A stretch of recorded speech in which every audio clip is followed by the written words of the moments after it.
Assalamualaikum. I hope that all of you are fine and doing very very great. I'm Dr. Mahi Javed, the clinical dietologist. तो आज की जो video है that is basically on hypothyroidism. दो किस्म की conditions होती हैं, एक आपके पास हाइपोथायरॉयडिज्म होता है, एक आपके पास होता है हाइपरथायरॉयडिज्म। जो आज हम डिस्कस कर रहे हैं दैट इज़ हाइपोथायरॉयडिज्म। अच्छा, हाइपोथायरॉयडिज्म होता क्या? हाइपो का मतलब होता है लो यानी कि कम, और हाइपर का मतलब होता है ज़्यादा। इसी तरह से आपने डिफरेंट डिजीज़ को सुना होगा, जिस तरह हाइपर टेंशन यानी कि आपकी जो ब्लड है उसका प्रेशर बहुत ज़्यादा इंक्रीज़ कर जाता है, ठीक है। और यही चीज़ पासवा हाइपोटेंशन भी होती है, हाइपोवोलेमिक भी होती है या हाइपरवोलेमिक भी होती है, ठीक है। तो हाइपो का मतलब है कम, ठीक है, और थायरॉयडिज्म का मतलब है कि आपके थायराइड से रिलेटेड। थायराइड जो है दैट इज़ बेसिकली एक ग्लैंड जो कि एक बटरफ्लाई शेप ग्लैंड है और होता है ये आपके नेक में, ठीक है। तो इसके अंदर इसका जो मेन फंक्शन है वो ये है कि ये थायराइड हार्मोन्स जो है ये उनको बुलाता है, उनको रेगुलेट करवाता है, ठीक है। और बहुत मेजर हार्मोन है मेल फीमेल्स दोनों के अंदर, लेकिन फीमेल के अंदर जो है हाइपोथायरॉयडिज्म थोड़ा ज़्यादा होता है, ठीक है। क्योंकि ऑब्वियसली हार्मोन्स जो है वो चेंज होते हैं मेल फीमेल के, तो फीमेल के साथ जो है इसका ज़्यादा इंटरेक्शन है, ठीक है।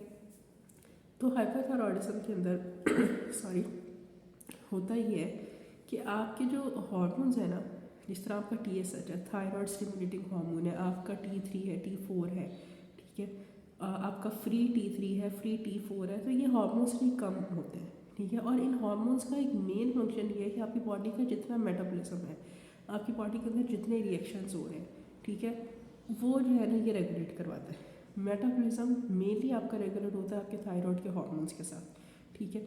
जब ये सही तरीके से बनेंगे नहीं या सही तरीके से फंक्शन ही नहीं करेंगे तो आपका मेटाबॉलिज्म काम ही नहीं करेगा। जब आपका मेटाबॉलिज्म नहीं काम कर रहा तो आपके फंक्शंस जो है आपकी बॉडी के जितने भी उसके अंदर जो है वो रुकावट आ रही है, आपकी समझे, ठीक है। और फिर बहुत एक बड़ा जो चीज़ एसोसिएट करती है हाइपोथायरॉयडिज्म के साथ वो ये होती है कि आपका जो है ना वेट बहुत ज़्यादा गेन होना शुरू हो जाता है। फीमेल्स के अंदर स्पेशली बहुत ज़्यादा गेन होता है, इसलिए टाइमली इस चीज़ को डायग्नोस करवाएं। बाज़ दफ़ा अच्छा ये चीज़ें डिफरेंट होती हैं। हाइपोथायरॉयडिज्म के अंदर यूजली आपका वेट गेन होता है, ठीक है, और हाइपर के अंदर आपका वेट लॉस होता है, लेकिन कुछ लोगों के अंदर ये चीज़ जो है वो डिफरेंट होती है। अच्छा, अब हाइपो के अंदर आपका वेट गेन इसलिए होता है क्योंकि आपका मेटाबॉलिज्म स्लो हो गया है, आपकी बॉडी के अंदर किसी फैट्स नहीं बर्न होना है, कोई और फंक्शन है वो प्रॉपर तरीके से हो ही नहीं रहा, तो ऑब्वियसली आपकी जो कैलोरीज है वो बर्न नहीं हो रही है, आपका फैट्स बर्न नहीं हो रहा, तो आपकी बॉडी के अंदर जो है वो चीज़ वैसे स्टक रहेगी और आपका वेट इंक्रीज होता जाएगा। तो आप आज सुबह जब इन चीज़ों को ट्रीट करते हो तो आपका वेट ऑटोमेटिकली होना शुरू हो जाता है, ठीक है। अच्छा, ये वुमेंस को 20, 30, 40 की एज में भी इवन इफेक्ट करता है, ठीक है। और अगर आपका मेटाबॉलिज्म नहीं ना सही, ठीक है, तो सिर्फ ये चीज़ नहीं है कि आपका वेट गेन होता जा रहा है, इसके आपके साथ बॉडी से डिफरेंट लिंक है, ठीक है। बाज़ दफ़ा जो है वो चीज़ अगर आप उसको नहीं कंट्रोल करते तो वो इतनी स्वेयर कंडीशन के अंदर चली जाती है कि वो ट्रीटेबल नहीं रहती उस टाइम के ऊपर, ठीक है। तो हाइपोथायरॉयडिज्म को ट्रीट करना बहुत ज़रूरी है, तो टाइमली इस चीज़ को आप डायग्नोस कर लें। मेन चीज़ ये होती है कि भाई हमें कैसे पता चले कि हमें हाइपोथायरॉयडिज्म है। कुछ साइनस सिम्टम्स जो है वो आपको नज़र आते हैं, फिर उसके बाद आप डायग्नोस्टिक क्राइटेरिया के ऊपर जाते हो, टेस्ट जो है वो करवाते हो। होता है इसके अंदर ये है कि एक जो बहुत कॉमन चीज़ मैंने आपको बताई कि लड़कियों का वेट गेन हो रहा है, आप जितनी मर्जी डाइटिंग कर लो, जितनी मर्जी आप एक्सरसाइज कर लो, वो हो रहा है। और वो आपकी बॉडी के डिफरेंट जो है कुछ आते हैं लोग, कुछ लड़कियाँ आती है जिनके वो दांतों की ऊपर चीज़ जो है वो इफेक्ट कर रही है, कुछ के सर के ऊपर इफेक्ट कर रही है, यानी कि हेयर फॉल भी हो रहा है कि सर में दर्द जो है वो इंक्रीज़ होना शुरू हो जाती है, सर दर्द होती रहती है बहुत ज़्यादा, ठीक है। तो ये डिफरेंट मैंने आपको बताया कि आपकी चीज़ों को जो है ये इफेक्ट करता है, ठीक है।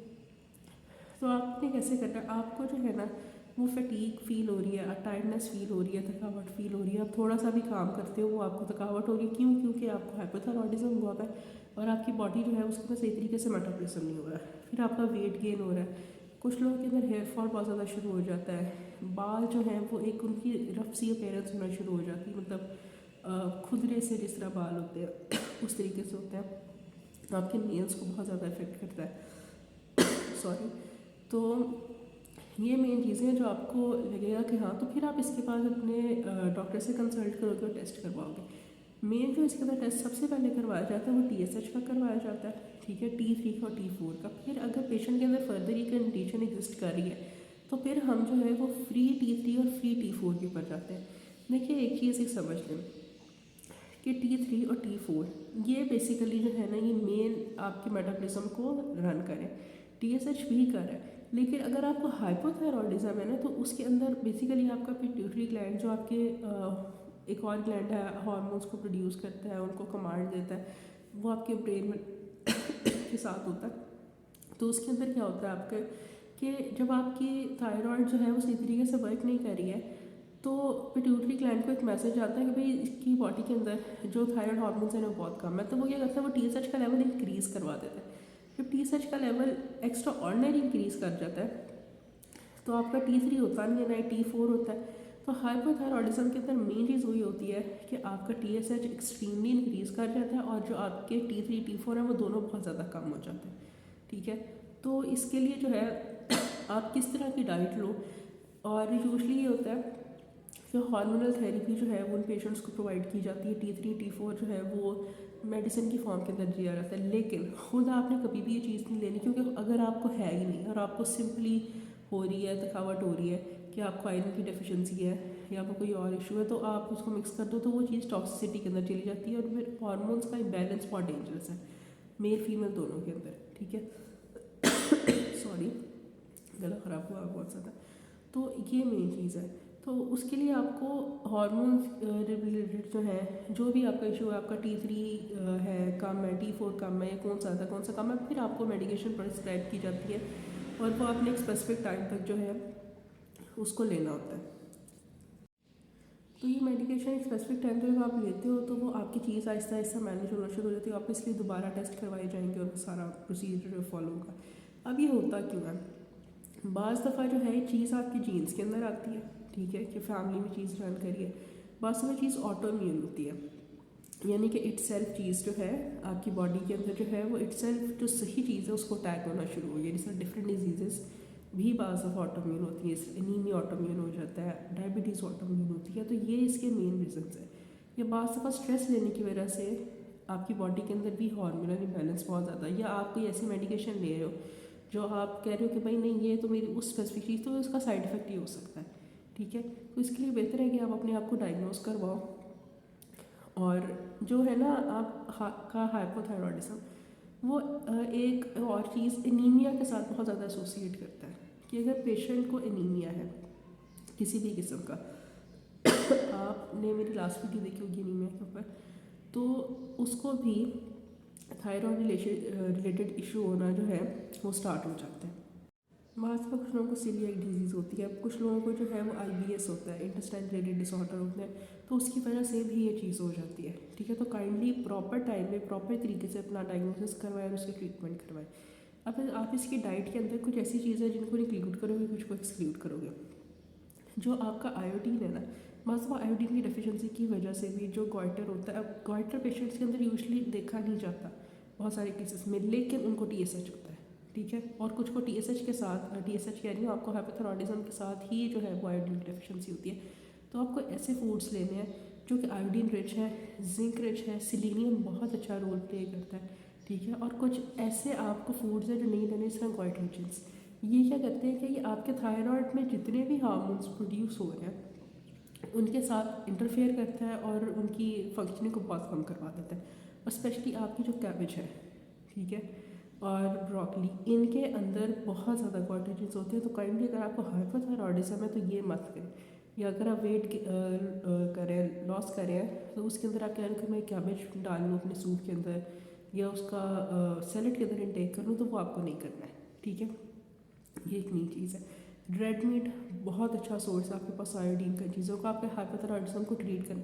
आपके पास फ़िश बहुत अच्छा सोर्स है, एग्स बहुत अच्छा सोर्स है, कैरेट्स, कोकोनट, ऑलिव ऑयल, ये इतना अच्छा सोर्स है। अगर आप इन चीज़ों को अपनी डाइट के अंदर ऐड करोगे तो आपकी जो है हाइपोथायरॉयडिज्म के सारे का सारा ट्रीट होना शुरू हो जाएगा। ठीक है, तो काइंडली ये ना करो कि खाली वेट लॉस करो, अपने आप को डायग्नोस करवाओ कि आपको हाइपोथायरॉयडिज्म तो नहीं है। और हाइपोथायरॉयडिज्म अगर आप अभी नहीं कर रहे तो एक वो चीज़ कि आपकी नेक्स्ट जनरेशन में जा रही है, ठीक है, वो चीज़ ट्रांसफ़र होती है। और दूसरी चीज़ कि जब आपकी एज इंक्रीज़ करती जाती है तो वो बहुत ज़्यादा स्वेयर हो जाती है।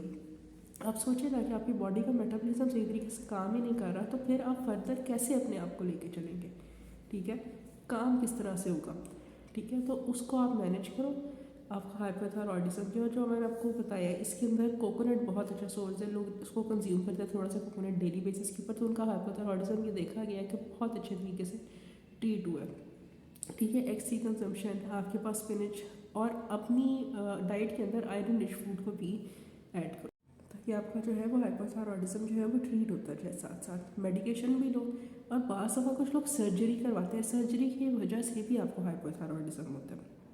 ठीक है, तो मेनली ये चीज़ है कि आप पहले डायग्नोस करवाओ कि क्या मेन कॉज है जिसकी वजह से आपको ये मेन इशू जो है वो आ रहा है, और उसका ट्रीटमेंट मेडिकेशन के थ्रू भी लो, और डाइटरी सप्लीमेंट्स भी आप उस करो इनटेक, और डाइट की भी जो है वो आप इनटेक करो ताकि आपकी कंडीशन जो है वो ठीक हो, और ये ठीक हो जाता है। ठीक है, और अगर बहुत स्वेयर है तो फिर ये होगा कि एक पास में कुछ लोग सर्जरीज उनको भी करवानी पड़ती है। ठीक है, वो भी इसलिए कि हार्मोन इम्बैलेंस इतना स्वेयर हो गया और वो चीज़ स्वेयर होती चली जाती है जब आप उसको टाइमली डायग्नोस नहीं करते। तो ये थी हमारी आज की वीडियो। अगर आपको अच्छी लगी है तो काइंडली लाइक कर दें, चैनल को सब्सक्राइब कर दें। Thank you so much.